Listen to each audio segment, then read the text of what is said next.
Hello' friends, আজিৰ ভিডিঅ'ত আমি কথা পাতিম মহিলাসকলৰ কিয় থাইৰয়ড হয়, ইয়াৰ লক্ষণ, প্ৰভাৱৰ বিষয়ে, কিমান কি খাব লাগে, কি খাব নালাগে। থাইৰয়ড গ্লেণ্ড ডিঙিৰ মাজত এটা অৰ্গেন থাকে আৰু ইয়াৰ কাম হয় আমাৰ শৰীৰত থাইৰয়ড হৰম'ন প্ৰস্তুত কৰা। থাইৰয়ড হৰম'ন এটা বহুত দৰকাৰী হৰম'ন হয়। ই আমাৰ হাৰ্ট, ব্ৰেইন, স্কিন, চুলি, মাংসপেশীৰ ওপৰত প্ৰভাৱ পেলায়। যদি কিবা কাৰণত থাইৰয়ড হৰম'ন কাম কৰিবলৈ কম কৰি দিয়ে বা কাম কৰিবলৈ বেছি কৰি দিয়ে, এই দুয়োটা পৰিস্থিতিতে আমাৰ শৰীৰত বেমাৰৰ সৃষ্টি হয়। কিবা কাৰণত যদি থাইৰয়ড গ্লেণ্ডে থাইৰয়ড হৰম'ন বেছি প্ৰস্তুত কৰে, তেন্তে ইয়াক হাইপাৰথাইৰয়ডিজম বুলি কোৱা হয়। আৰু কেতিয়াবা থাইৰয়ড গ্লেণ্ডে থাইৰয়ড হৰম'ন কম প্ৰস্তুত কৰে, তেন্তে ইয়াক হাইপ'থাইৰয়ডিজম বুলি কোৱা হয়। পুৰুষৰ তুলনাত মহিলাসকলৰ থাইৰয়ডৰ সমস্যা বেছিকৈ দেখিবলৈ পোৱা যায় আৰু হাইপ'থাইৰয়ডিজম মহিলাসকলৰ বেছিকৈ হয়। আজিৰ ভিডিঅ'ত এই বিষয়ে ডিটেইলছত আলোচনা কৰিম। আমি কেনেকৈ গম পাম যে আমাৰ শৰীৰত থাইৰয়ড হৰম'ন কম আছে? দেখিবলৈ পোৱা যায় যে ডিঙিৰ মাজে মাজে য'ত থাইৰয়ড গ্লেণ্ড থাকে, তাত অলপ ফুলিবলৈ ধৰে। কিন্তু ই সকলোৰে যে হ'ব তেনে কথা নাই। থাইৰয়ড হৰম'নে আমাৰ শৰীৰত আহাৰ হজম কৰিবলৈ সহায় কৰে। খাদ্য হজম হ'লে শৰীৰত এনাৰ্জি আহিব, কাম কৰিবলৈ শক্তি আহে। যদি শৰীৰত থাইৰয়ড হৰম'ন কম হ'ব, তেন্তে খাদ্যও হজম নহ'ব আৰু শৰীৰে শক্তিও নাপাব।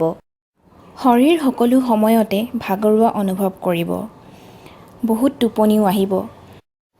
থাইৰয়ড হৰম'নে শৰীৰ গৰম কৰি ৰাখে আৰু থাইৰয়ড হৰম'ন কম হ'লে অৰ্থাৎ হাইপ'থাইৰয়ডিজম হ'লে শৰীৰ ঠাণ্ডা লাগি থাকিব, শকত হ'ব, ওজনো বাঢ়িব। যদি অলপ হ'লেও থাইৰয়ড হৰম'ন কম হয়, তেন্তে আমাৰ শৰীৰ ২-৩ মাহতে ২-২.৫ কেজি ওজন বাঢ়িব পাৰে। লগতে হাইপ'থাইৰয়ডিজম হ'লে আমাৰ চুলিও সৰিব ধৰিব, ছাল শুকান হ'ব ধৰিব, নখ ভাগিবলৈ ধৰিব, গা বিষো হ'ব আৰু মহিলাসকলৰ ক্ষেত্ৰত কনষ্টিপেশ্যনৰ সমস্যাও দেখা যায়। থাইৰয়ড হৰম'নৰ বাবে আমাৰ মাহেকীয়াৰ ওপৰত কেনেকুৱা ধৰণৰ প্ৰভাৱ পেলায়? এইটো বহুত কমন প্ৰব্লেম হয়। দেখা যায় যে মহিলাসকলৰ বা ছোৱালীসকলৰ মাহেকীয়া অনিয়মিত হয়। ইয়াৰ ট্ৰিটমেণ্টটো লয়, কিন্তু গম নাপায় যে ই থাইৰয়ডৰ সমস্যাৰ বাবে হৈছে। যদি আমাৰ শৰীৰত থাইৰয়ড হৰম'ন কম প্ৰস্তুত হৈছে, তেন্তে আমাৰ মাহেকীয়া কম হ'ব পাৰে। ইয়াৰ অৰ্থ হৈছে যি ব্লিডিং হয় সেয়া কম হ'ব পাৰে। ব্লিডিং জোখতকৈ বেছিও হ'ব পাৰে। পিৰিয়ডছ ইৰেগুলাৰ হ'ব পাৰে আৰু কেতিয়াবা মাহেকীয়া বন্ধও হৈ যাব পাৰে। এইবোৰ সমস্যাত যদি ভুগি আছে, তেন্তে সোনকালেই ডাক্তৰৰ ওচৰত গৈ চেকআপ কৰাব লাগে। থাইৰয়ড গ্লেণ্ডত কিমান থাইৰয়ড প্ৰস্তুত হৈছে ইয়াৰ বাবে ব্লাড টেষ্ট কৰা হয়। যদি থাইৰয়ড হৰম'ন কম থাকে, তেন্তে কনচিভ কৰিবলৈ, গৰ্ভৱতী হ'বলৈ বাধা আহিব পাৰে। আমাৰ শৰীৰত অভাৰী থাকে, তাৰ পৰা অভুলেশ্যন হয়, যাক আমি কওঁ যে এগ অভাৰীৰ পৰা বাহিৰ ওলাইছে। যদি শৰীৰত থাইৰয়ড হৰম'ন কম হয়, তেতিয়া ই অভুলেশ্যনক ৰখাই দিয়ে। আপোনাৰ পিৰিয়ডছ ৰেগুলাৰ হ'লেও অভুলেশ্যন নোহোৱাৰ বাবে প্ৰেগনেণ্ট হ'বলৈ বাধা আহিব পাৰে।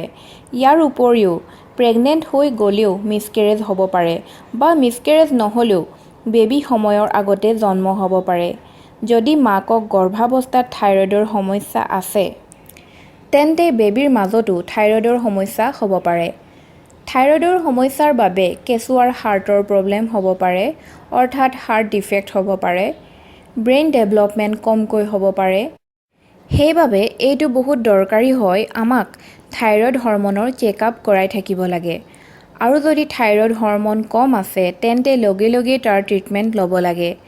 যদি আমি এনে নকৰোঁ, তেন্তে আমাৰ শৰীৰত কলেষ্টৰেলৰ মাত্ৰা বাঢ়ি গৈ থাকিব আৰু হাৰ্ট এটেকো আহিব পাৰে। কি কাৰণত থাইৰয়ড হৰম'ন কমকৈ প্ৰস্তুত হয়? কিছুমানৰ ক্ষেত্ৰত থকা ঠাইখনৰ পানীত আয়ডিনৰ মাত্ৰা কম থাকিব পাৰে বা এনেকুৱাও হ'ব পাৰে কেতিয়াবা ভাইৰেল ইনফেকশ্যন হৈ গ'ল, যাৰ বাবে থাইৰয়ড গ্লেণ্ড ফুলি গ'ল আৰু গ্লেণ্ড কাম কৰিবলৈ কম কৰি দিয়ে।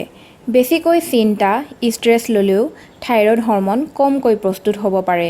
যদি আমি অধিক টেনশ্যন লওঁ তেতিয়াও হৰমনৰ পৰিৱৰ্তন হয় আৰু থাইৰয়ড গ্লেণ্ড কাম কৰিবলৈ কম কৰি দিয়ে।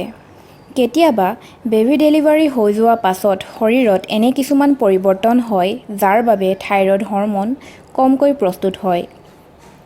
যদি আমাৰ শৰীৰত থাইৰয়ড হৰমনৰ মাত্ৰা কম হয় তেন্তে আমাক কি খাব লাগে? প্ৰথমতে আমাক আয়'ডাইজ নিমখ ব্যৱহাৰ কৰিব লাগে। এইটো বহুত দৰকাৰী হয়। সপ্তাহত 2 বাৰকৈ মাছ খাব, বাদাম, কাজু খাব। শৰীৰত এবিধ মিনাৰেল থাকে চিলিনিয়াম। কাজু বাদামে ইয়াৰ মাত্ৰা বঢ়ায় যি থাইৰয়ড গ্লেণ্ডক ছাপোৰ্ট কৰে। গাখীৰ দৈ ল'ব পাৰে। ইয়াৰ লগতে খোজ কঢ়া, য়োগা বা যিকোনো এক্সাৰচাইজ যিটো আপোনাৰ সুবিধা হয় 3 মাহৰ বাবে কৰিব লাগিব। থাইৰয়ড হৰমন কম হ'লে আমি বহুত মুডি, খিংখিঙীয়া হৈ যাওঁ। ইয়াৰ বাবে আপুনি য়োগা, মেডিটেশ্যন কৰিব পাৰে। আমাক কি খাব নালাগে? আমাক ৰেড মিট খাব নালাগে, বন্ধাকবি খাব নালাগে, ফুলকবিও খাব নালাগে, ব্ৰকলিও খাব নালাগে। যদি আপোনাৰ ভিডিঅ'ত উল্লেখিত কথাখিনিৰ পৰা যদি অনুভৱ হৈছে যে আপোনাৰ থাইৰয়ডৰ সমস্যা আছে তেন্তে ডাক্তৰৰ ওচৰত গৈ লগে লগে ট্ৰিটমেণ্ট কৰাব লাগে। ডাক্তৰে আপোনাৰ ব্লাড টেষ্ট কৰিব, যাক থাইৰয়ড ফাংচন টেষ্ট বুলি কোৱা হয়। এই টেষ্ট খালী পেটতহে কৰাব লাগে।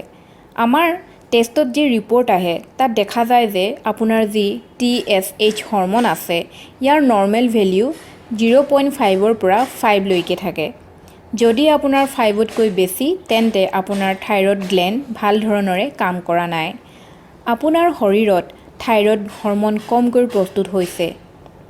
যদি ডাক্তৰে কয় যে আপোনাৰ থাইৰয়ডৰ সমস্যা আছে, থাইৰয়ড হৰমন কমকৈ প্ৰস্তুত হৈছে, তেতিয়া ডাক্তৰে মেডিচিন ষ্টাৰ্ট কৰি দিব।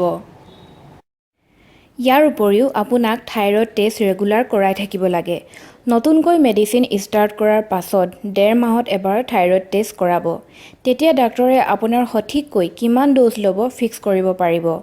আৰু ইয়াৰ পাছত প্ৰত্যেক 3 মাহৰ মূৰে মূৰে থাইৰয়ড ফাংচন টেষ্ট কৰাব লাগে, যাতে গম পাব পাৰে যে আপোনাৰ শৰীৰত সকলো কণ্ট্ৰলত আছে নে নাই।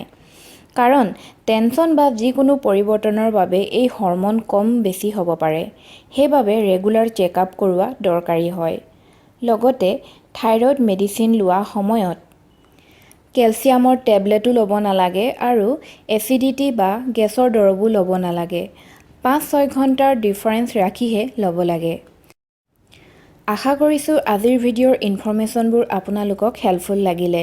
ভিডিঅ' যদি হেল্পফুল লাগিলে প্লিজ আমাৰ চেনেল লাইক, শ্বেয়াৰ আৰু ছাবস্ক্ৰাইব কৰিবলৈ পাহৰি নাযাব। ধন্যবাদ।